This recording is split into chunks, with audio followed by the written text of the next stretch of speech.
Yo, what's up? My name is Severman and welcome back to another video on my channel.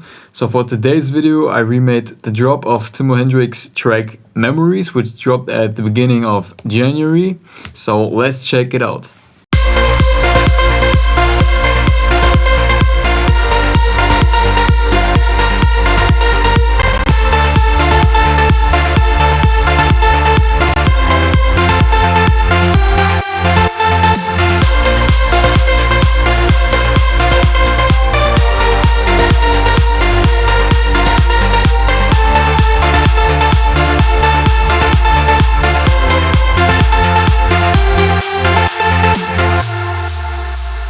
So as you can tell, it's definitely not a complex FLP, it's pretty small actually, like there aren't a whole lot of things in there. But now let me show you what I do have in there. So at the top I have the leads, and these solely sound like that.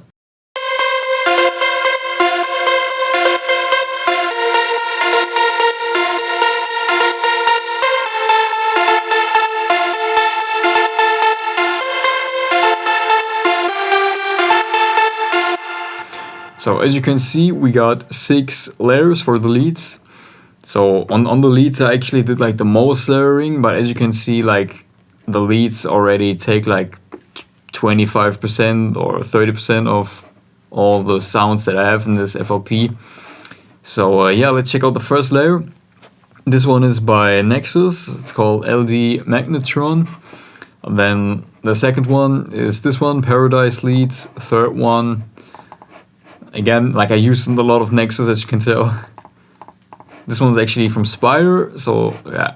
Then the last one is Silent One layer. So yeah, I routed all of them to channel 1. So channel 1 is my lead bus channel. Also, if I check it out, you can yeah, see I called the lead bus channel, channel 1.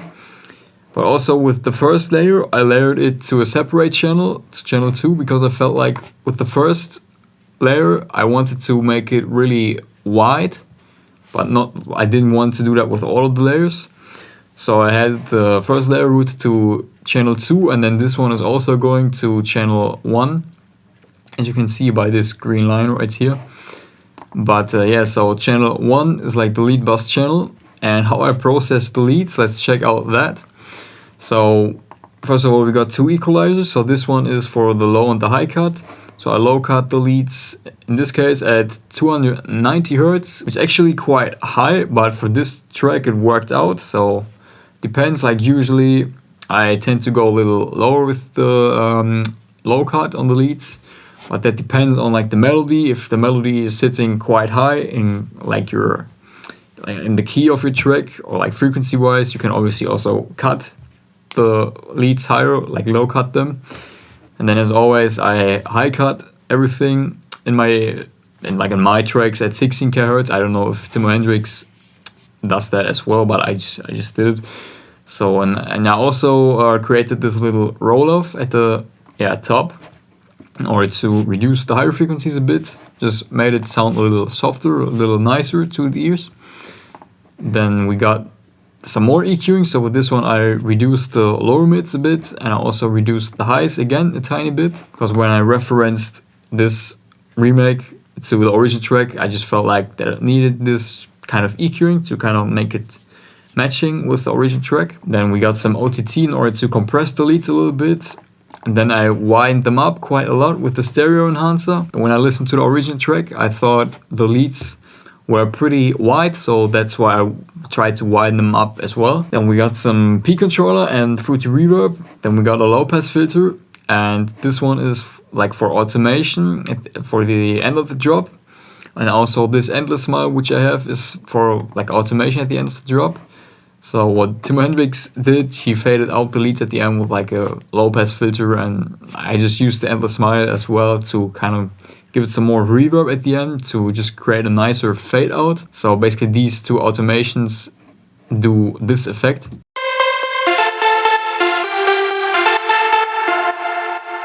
So let's check out what else do we have. We have the sidechain. So this one is the like the last effect. Then let's check out the second element that we have. So this one is the bass line right here, and this one solely sounds like that.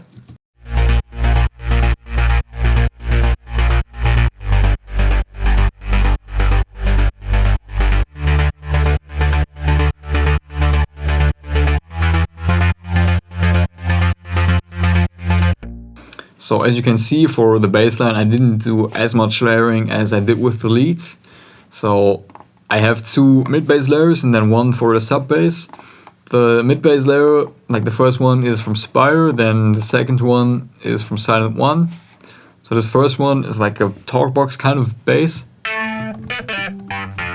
Then the second one is just a saw that I made in Silent One. And then the third one is the sub bass, which again, as like all my FLPs, I did in the 3's oscillator. So this one only provides the sub frequencies. Then I routed them all to channel 3. Like usually I would advise to route the bass layers. I don't know what I'm always doing with my hands. Usually I would advise to route the bass layers to like separate channels, because especially like with the bass, you need to make sure that they don't interfere with each other, because like if you have a lot of frequencies in the bass frequencies, they can cancel out each other and cause some weird phasing. But in this case, it worked out, routing them all to one channel. So yeah, I just on here I have this equalizer. So I reduced the lower mids again a little bit, and then I boosted the mids around 1K a little bit. Yeah, then we got this plugin by FL Studio, Effector FX module it's called. So this one, I give it like a more, I would say like a more kind of resonating character, in order to give it this rolling talkbox kind of character, which the bassline has, which sounds really nice in my opinion. So it's not actually doing like a crazy effect, but without this one, it sounds like that. And with it turned on, it sounds like that. So it just adds a little bit of these resonating frequencies, and if I actually turn up the wet knob a little more, you can really notice what it does to the sound.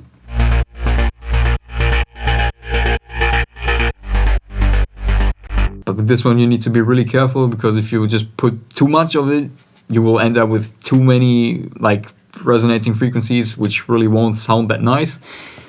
But then we got some sidechain, and this one is pretty self-explanatory again. So that's all I did for like the processing on the bass line. Now let's check out what else we have. We have like 2 patterns for the chords. So this first one is like a saw sound, which I made in Silent One. It's here. So also this one is like a pretty basic sound. This one sounds like that.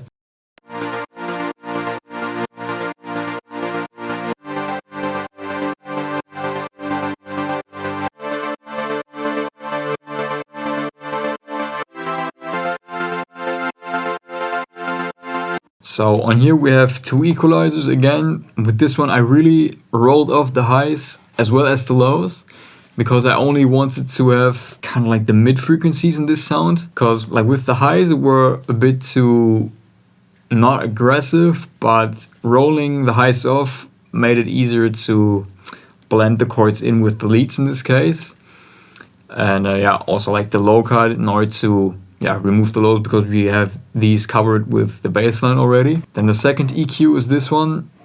So yeah, again, like I reference it to the original track, and based on that I made these decisions right here. So I boosted the mids around 1.2k hertz a little bit, and then I also boosted kind of this frequency, which is like 290 hertz. But at the same time, I kind of created like a wider, Q, and reduced the 300 hertz range in the chords. Then we have this gated gross beat preset right here, in order to give it that sort of gated rolling effect, however you want to call it. So without this one would sound like that. And with the gross beat on, it sounds like that. Then we got the sidechain again. For this one I used the kick shot. So yeah, that's it with the saw chords. Now let's check out the piano that I have. This one sounds like that.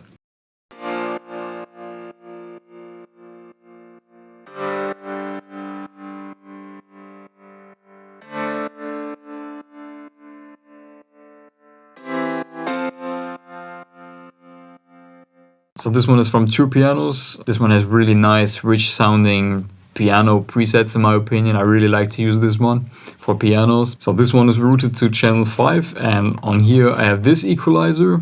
So I just cut the lows away at 180 Hz, and then again the high cut at 16 kHz. Then we got a sound codizer and a fruity balance. So with the sound codizer, I just wanted to compress the piano a little more. And then with the balance, I just reduced the volume again because the sound codizer was boosting the volume as well. But I kind of just wanted to compress it a little more while keeping kind of like the overall volume the same of the piano. Then we have again the sidechain. So yeah, nothing special really on the piano. And then that's, oh no, we actually have one more piano. So this one is kind of like an ambient piano, which Timmo Hendriks added to kind of like the second half of the drop. This one plays these notes.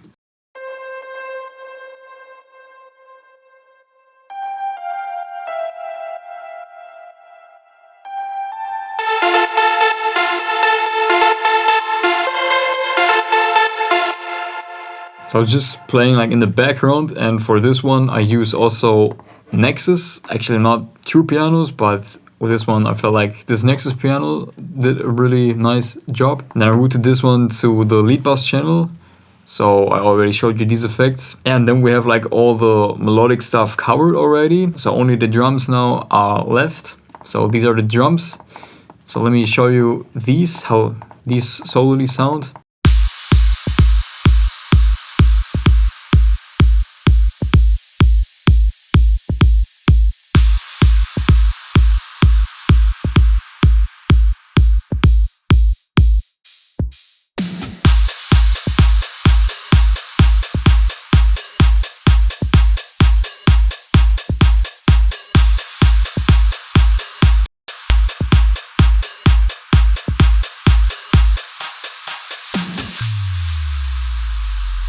So these are the drums and like the effect sounds. And as you could tell, I only routed actually 3 sounds of them to a channel on the mixer, because I felt like with the rest, there was like no processing needed with them. So yeah, the drums are pretty straightforward. It's just about like finding the right samples for the drums, and yeah, kind of having the right volume with each element. Yeah, let's check out the kick channel. So on here I just boosted the sub a little bit, but that's then already it with what I did to the kick drum. Yeah, I routed the hi-hat, the first one to channel 7 and the second one to channel 8. On here we have this equalizing, so I just took away like the lower frequencies, boosted the highs a little bit. Then with the second hi-hat I made it stereo because this one was actually mono, and then with this knob right here in the middle I spread it out to the sides, because in the original track this sound which Timmo Hendriks has is also like spread out. So yeah, that's it with this FLP already. As you can tell, it's very simple, it's not complex at all. And again, with this one you'll find all the presets of the third-party plugins, except like the True Piano preset, in a separate folder when you buy the FLP for €1. Check out the first link in the description for that. And that's it with today's video. I hope you liked it. Make sure to leave a like if you did so.